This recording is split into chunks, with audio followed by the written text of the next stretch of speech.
बिस्मिल्लाहिर्रहमानिर्रहीम। बोलते कालम के साथ मैं आमिर रज़ा खान। और आपको ये सुनकर हैरानी होगी कि ईरान ने अपना 5th जनरेशन का जहाज़ कहर 313 बना लिया है। 313 सबके लम्हे है कि ये क्या था। फ़ज़ाए बद्र पैदा कर फरिश्ते तेरी नुसरत को उतर आएंगे कतार अंदर कतार अब भी। या गुर्दू ये जो है ये इलामा इकबाल का मिसरा है और इसमें 313 का ही जिक्र है, क्योंकि जो मैदान बदर था उसमें काफरीन की तादाद जो थी वो बहुत ज़्यादा थी और मुसलमान जो थे सिर्फ 313, और उनके पास भी और ज़्यादातर लोग जो थे नहाते थे या उनके पास हल्के हथियार मौजूद थे। कईयों के पास तो छड़ियाँ थी, लेकिन इसके बावजूद अल्लाह ताला ने उनको कामयाबी से हमकरार किया था। अब कहर 313 जहाज़ जो है 5th जनरेशन स्टेल्थ टेक्नोलॉजी का हामिल जहाज़, और मैं इसका ऐलान ना करता अगर ईरानी सरकारी मीडिया ने इसका ऐलान ना किया होता। 2013 में ये खबर आई थी कि ईरान अपने जहाज़ पर काम कर रहा है ताकि उसको इंडिपेंडेंटली जो है फ़ज़ाई बरतरी हासिल हो जाए। इस हवाले से बहुत सारे र्यूमर्स आए, बहुत सारे जहाज़ों के नाम भी आए, उनके भी मैं नाम बताऊँगा, लेकिन उन पर मैं अलग से वीलॉग भी करूँगा। कौसर नाम है जिस जहाज़ का 2018 में इसकी तैयारी शुरू हुई थी और ये अब ईरानी एयरफोर्स के पास मौजूद है। लेकिन ईरानी एरोनॉटिकल इंजीनियरिंग ऑर्गेनाइजेशन ने जो अब बनाया है इसका नाम कहर 313 रखा है। यानी ये कहर बनकर टूटेगा इजराइल पर, कहर बनकर टूटेगा अमेरिका पर, और कहर बनकर टूटेगा उन तमाम मुल्कों पर जो ईरान के ख़िलाफ़ अमेरिका का साथ देंगे। दुनिया में बहुत कम 5th जनरेशन जहाज़ बनाने वाले ममालिक हैं, जिनमें बड़े बड़े ममालिक में अमेरिका, रशिया, चाइना शामिल हैं, और किसी हद तक पाकिस्तान को भी शामिल किया जा सकता है, फ्रांस शामिल किया जा सकता है, क्योंकि ये 4.5 जनरेशन के जहाज़ बना रहे हैं। तुर्की भी कान का जो है प्रोजेक्ट लिए हुए है, वो भी 5th जनरेशन जहाज़ है। लेकिन ईरान ने सबको हैरान कर दिया। सब इस बात से हैरान है कि अमेरिका क्यों भाग गया ईरान पर हमला करने से, क्यों उसने अपना अब्राहम लिंकन जो है वो नॉर्थ चाइना से से मंगवा कर खलीज फारस तक लाया, लेकिन ईरान पर हमला नहीं किया।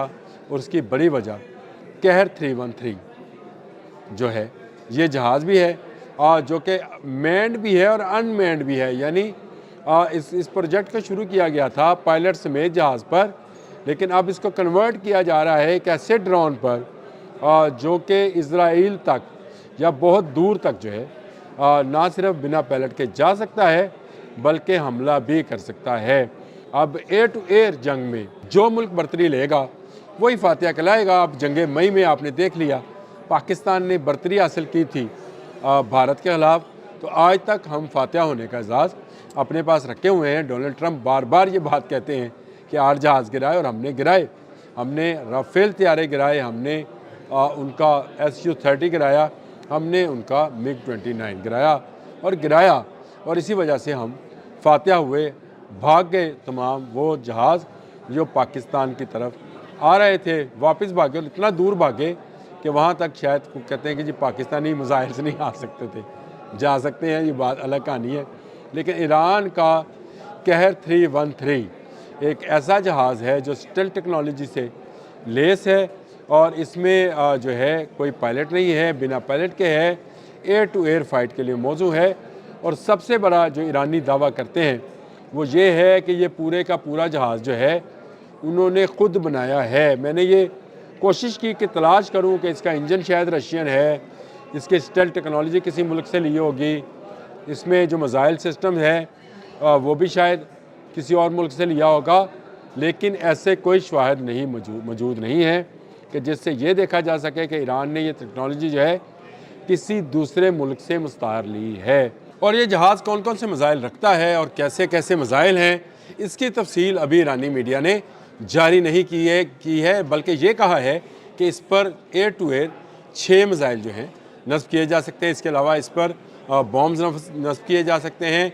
इसका अपना एवियोनिक सिस्टम है, इसका अपना इलेक्ट्रॉनिक सिस्टम है जो किसी दूसरे मुल्क के साथ इंटीग्रेटेड नहीं है। यानी किसी दूसरे मुल्क के लिए इसको तलाश करना या डिटेक्ट करना या इसके सिस्टम को ब्लॉक करना जो है वो मुश्किल है। ये तमाम की तमाम टेक्नोलॉजी जो है ये ईरानियों ने खुद बनाई है। ये एक बड़ा अहम नुक्ता है कि ईरान ने अपना जहाज़ खुद बनाया है। अभी देख लें, तुर्की अगर 5th जनरेशन जहाज़ बना रहा है तो उसके लिए वो अमेरिका से इंजन लेना चाह रहा था। अमेरिका ने ऐन वक्त में इनकार कर दिया, मिसाइल किसी से लेंगे।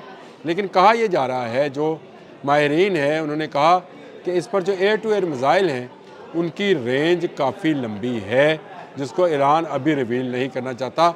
अभी सिर्फ ये कहना चाह रहे हैं कि ये कोई प्रोटोटाइप में इसको 100 से 150 किलोमीटर के मिसाइल्स के साथ टेस्ट किया गया है। यानी इसका जो टेस्ट रन हुआ या टेस्ट एयर हुआ उसमें इन मिसाइल का इस्तेमाल किया गया, लेकिन असल में इनकी रेंज इससे कहीं ज़्यादा है और ये ईरान को प्रोटेक्ट कर रहा है। ये जहाज़ अब ईरानी आर्मी, जिसको पासदारान इस्लाम कहते हैं, उनके पास आ गया है, उनकी एयरफोर्स के पास आ गया है। और ये एक अकेला जहाज़ नहीं है, इसके अलावा भी बहुत सारे ड्रोन्स और जहाज़ों पर तने तनहा ईरान काम कर रहा है।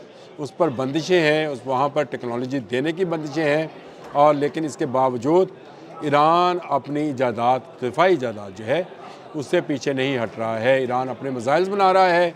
एक मिसाइल पर मैंने आपको बताया भी था कि वो मिसाइल इस वक्त इज़राइल के लिए थ्रेट बना हुआ है। और अब ये जहाज़ जिसके ज़रिए ईरान जो है अपनी फ़ज़ाइया को मजबूत से मजबूत तर कर रहा है। वैसे उसने SQ-35 भी है ऑर्डर कर रखे हैं रशिया से, वो भी आ जाएंगे। लेकिन इसके बावजूद ईरान अपना खुद का फाइटर प्लेन जो है वो तैयार कर चुका, ना सिर्फ तैयार कर चुका बल्कि उसको ईरानी आर्मी को दे चुका और इसका ऐलान हो चुका।